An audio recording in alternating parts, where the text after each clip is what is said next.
Assalamualaikum warahmatullahi wabarakatuh. Selamat siang semua. Terima kasih buat teman-teman udah hadir. Di tulisan kali ini itu judulnya yang saya tulis adalah Colonialism in the Palestinian Territory 1919 sampai dengan 2024 and step to resolve the conflict of the state of Palestine and colonized by Israel. Ini tentang kolonialisme di Palestina tahun 1917 sampai dengan 2024 dan langkah-langkah untuk bagaimana sih cara mengakhiri konflik di Palestina dan juga kolonialisme oleh Israel. Sebenarnya tadi sejarahnya sudah disampaikan hampir sama dengan Bu Meli, gitu ya. Cuma ada sedikit yang berbeda, dan kenapa saya ngambil sisi sejarah?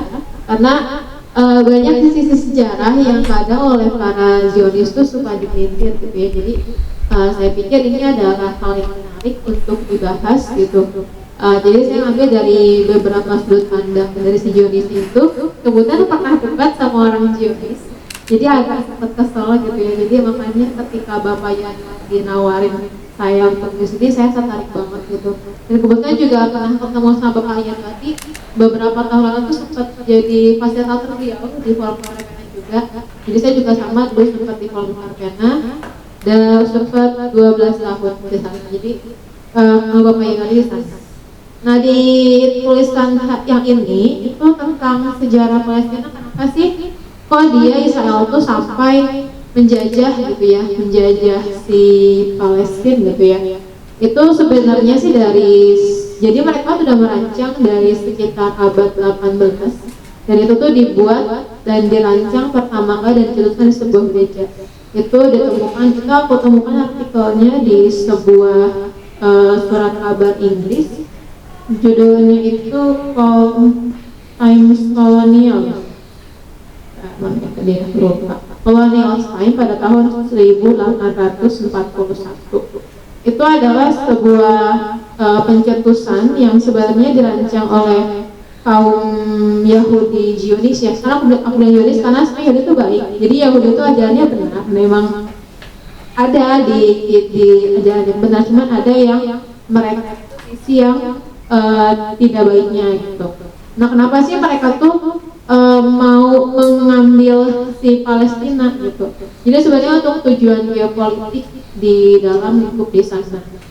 Karena dari sisi Palestina itu kan ada di perbatasan 3 negara ya, 3 benua, yaitu benua Afrika, kemudian benua Asia dan juga Eropa. Itu ada benar-benar benar-benar pusat jalur dagang internasional pertama. Makanya itu tuh diperebutkan sekali oleh si Zionis itu sendiri gitu.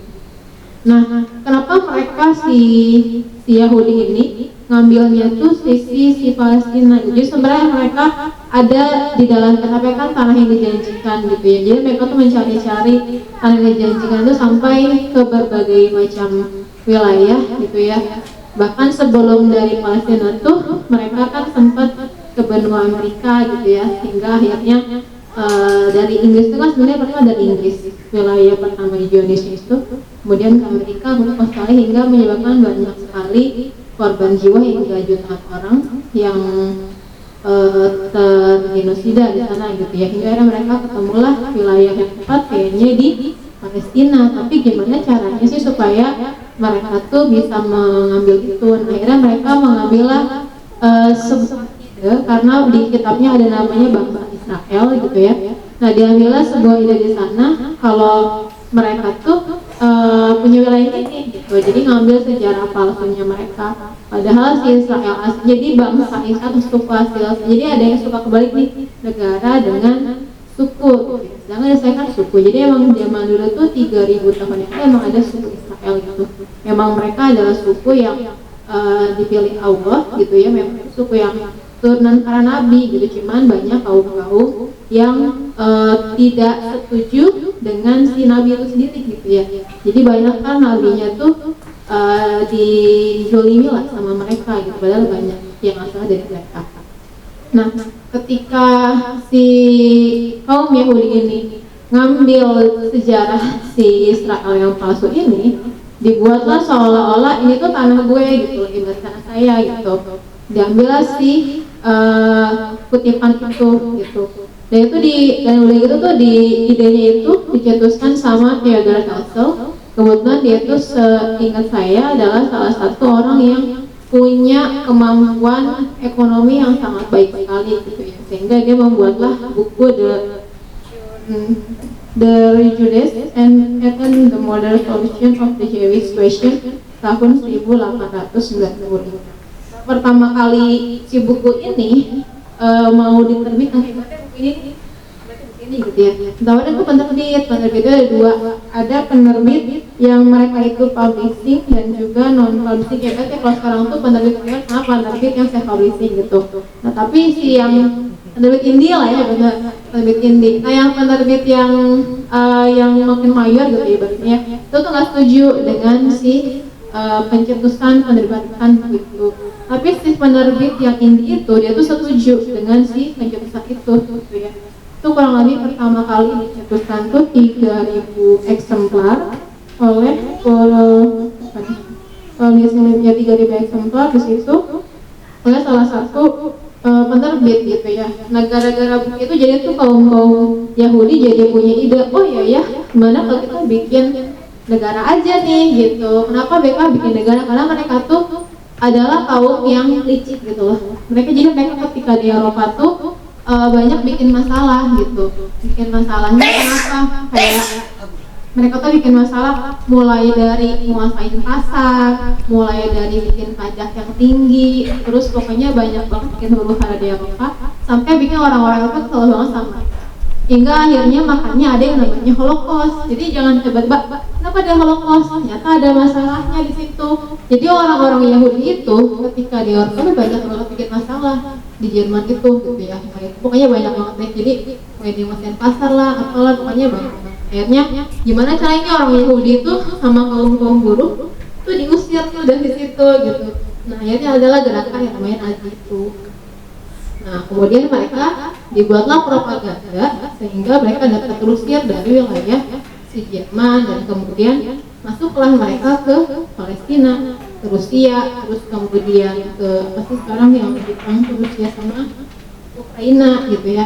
Maka timbullah perang dunia satu gitu. Dari perang dunia satu maka adalah kemudian yang namanya perjanjian deklarasi Balfour. Kenapa bisa terjadi deklarasi Balfour? Karena sebelum adanya perang di Palestina itu kan Ottoman itu dulu menguasai 3 benua gitu ya. Benuanya mulai dari Eropa, Afrika sampai Asia ya. Meskipun nggak seluruhnya tapi itu tinggalin itu kan gede banget gitu ya.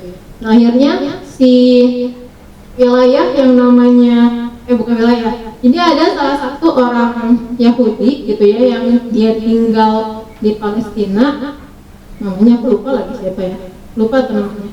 Nah itu dia kerjasama tuh sama si kaum yang Theodore Herzl. Jadi Theodore Herzl tuh dia waktu mencetuskan kan 1900 sekian ya, 100 tahun kemudian setelah bukunya ada itu ada yang ngambil apa ide itu gitu ya. Rothschild yang ngebiayain itu. Jadi kalau ada kata Rothschild itu sebenarnya dia adalah salah satu orang yang membiayai kenapa yang satu ada, tapi dia jadi salah satu pengusaha yang sekarang sangat kaya gitu ya dan banyak pengaruh dunia. Jadi agak ya kenapa sih kok kita susah buat ngalahin Yahudi gitu ya? Karena berbagai macam aspek di dunia tuh dikuasai sama mereka gitu. Mereka tuh megang keuangannya gitu, keuangan dari seluruh negara. Terus habis itu dari si pencetusan deklarasi Balfour itu kemudian Inggris masuk tuh di situ. Tapi sebenarnya si Inggris itu ketika terjadi yang namanya deklarasi Balfour, dia tuh nggak mau yang namanya Yahudi itu ngambil haknya orang Palestina gitu. Tapi ternyata seiring berjalannya waktu mereka tuh melanggar perjanjian deklarasi Balfour itu sendiri.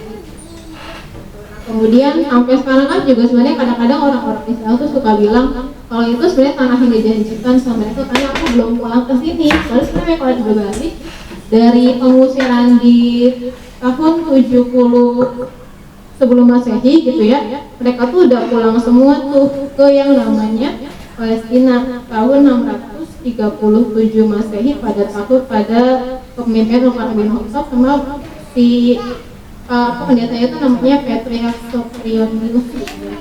dia adalah satu pendeta di Yerusalem. Jadi kalau dikatakan apakah Israel itu yang sekarang itu beneran Israel asli, itu Israel yang palsu sih aku bilang, karena mereka adalah orang-orang yang datang dari korban perang Jerman, tapi kemudian mereka tuh kayak menguasai wilayah. Gimana cara mereka menguasai wilayah dari Palestina? Jadi mereka yang pertama ketika datang, kalau kita tuh ibaratnya pengunjung kamu datang gitu ya, mereka tuh disambut sama orang-orang Palestina sendiri, disambut kayak kamu lah ya, ibaratnya kayak dikasih suguhan, dikasih tempat tinggal gitu. Tapi kemudian ketika lama-lama nggak mau banget orangnya tiba-tiba diusir gitu, diambil gitu kan ya. Habis gitu terus kebun-kebun mereka juga diambil juga. Terus salah satu cara lainnya adalah mereka itu kan banyak pengusaha-pengusaha yang dia itu bikin perusahaan di Palestina gitu ya. Tapi karena si orang-orang pemimpinnya itu dia punya banyak hutang gitu, akhirnya mereka tuh kalah tuh dalam segi ekonomi karena buat ngebayar hutang, sehingga bikin yang namanya pajak itu sangat tinggi, bahkan kenaikan pajaknya nggak berapa ratus persen gitu. Tapi daya serap si pengunjung si penduduk asli dalam bidang tenaga kerja yang masuk itu sangat minim. Jadi misalnya kita orang asli nih, yang ada orang pendatang, berhubung si orang pendatang ini punya perusahaan, makanya dia pendatang dong yang sama-sama satu suku gitu ya. Nah kita yang pendatang di sini jadi udah punya kerjaan, terus udah gitu kena PHK ibaratnya, terus udah gitu masih suruh bayar pajak segala macam. Akhirnya secara nggak langsung tuh lama-lama mereka itu ngambil tanah dan juga ngambil tanah secara ilegal gitu. Jadi dikit-dikit ambil itu tuh, bahkan dari tahun 1900-an itu mereka udah beli dikit-dikit tanahnya, padahal sama pihak pemerintah otonom tuh nggak boleh gitu, tapi mereka ambil dikit-dikit, akhirnya tanahnya tuh lama-lama jadi milik mereka gitu. Jadi ada yang diambil ilegal, pokoknya dikit-dikit diambil gitu. Ya dengan cara berbagai macam cara gitu ya. Kita ketika tahun 1948 itu kan ada perang 6 hari ya antara si orang Arab dengan si Israel itu kan. Nah itu tuh sebenarnya pas sama perang 6 hari itu mereka kayak takut-takutin gitu loh. Jadi mereka tuh pertama disuruh mengungsi 2 minggu doang gitu ya, supaya nyelesain ini gitu ibaratnya sebenarnya. Tapi ternyata mereka lebih dari 2 minggu, dan ketika udah dikosongkan, tiba-tiba mereka mendirikan negara gitu.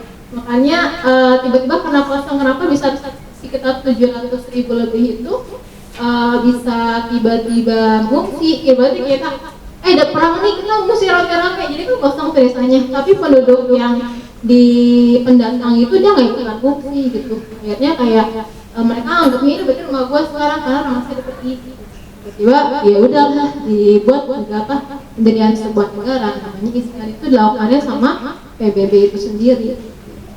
Jadi ya kalau sampai sekarang kenapa untuk membuat Israel itu pergi dari sana susah tuh ya banyak banget akar masalahnya gitu ya. Padahal pun juga si penduduk asli Palestina sampai sekarang tuh udah kalau dihitung di keseluruhan aspek dunia gitu, itu sebenarnya ada sekitar 14 juta orang gitu ya. Terus yang ada di wilayah tepi barat itu sekitar 1 sampai 2 juta. Terus yang di Gaza kan juga ada ya, itu West Bank di Gaza, itu kurang lebih yang mengungsi di sekitaran itu udah lebih dari 7 juta orang. Itu kita, dan itu masih jadi warga Palestina. Jadi juga mesti dipikirin itu sampai kapan mereka ada di wilayah negara orang dan jadi penduduk Palestina gitu ya. Tapi nggak ada negara aslinya nih, itu juga harus dipikirin. Tapi sedangkan konflik lainnya lagi adalah wilayah aslinya itu dikuasain sama si penjajah ini, hampir 80% yang itu juga kita harus mikir nih gimana caranya. Sedang kayak ibarat kita nih misalnya udah lama tinggal di sini, mungkin cucunya ya sekarang tiba-tiba suruh pergi, bingung juga nggak sih gitu ya. Makanya juga mereka ada kebingungan pasti si orang Israel atau keturunan ini habis ini gue kemana gitu. Tapi orang-orang Palestina juga kan pasti pengen pulang. Pembuatan si negara Palestina secara struktur dan pendirian satu negara itu memang sangat-sangat seribet itu gitu ya. Dan kalau emang ada solusi yang mesti disampaikan ya pertama kali yang membuat Israel adalah deklarasi Balfour. Jadi usaha penangkapnya ke Inggris gitu. Terus kalau untuk langkah selanjutnya ya sekarang karena banyak genosida, Benjamin Netanyahu sih yang mesti ditangkap dulu ya. Habis itu si tentara-tentaranya gitu ya. Sedangkan kalau emang untuk pendirian negara Palestina sebenarnya bisa aja jadi satu negara asalkan Israelnya ngalah, jadi penduduknya tetap di sana. Dan orang-orang yang dulunya mengungsi juga harus dipindahkan ke negara sekarang. Sebenarnya biasanya seperti itu gitu. Cuman kan ada banyak keegoan yang kita juga nggak tahu di sana seperti apa. Ya itu pasti sangat sulit sekali juga untuk dijabarkan secara deskripsi seperti ini gitu. Pasti banyak banget hal yang harus untuk satu kertas satu supaya dapat jadi solusi yang memang benar-benar baik untuk si Palestina dan juga sih yang pendatang ini nih yang sekarang aku Palestina. Saya sebenarnya bisa aja Israel kan namanya dihilangkan tapi diganti semua Palestina gitu ya. Bisa aja gitu ya. Nanti penduduk asal Palestina juga dibalikin lagi. Cuman pasti akan ada keegoin masing-masing sih di sana. Terus sih kalau dari buku yang aku buku dari tulisan yang saya sampaikan di sini itu intinya seperti itu. Semoga bisa menambah wawasan buat teman-teman semua dan bermanfaat. Terima kasih.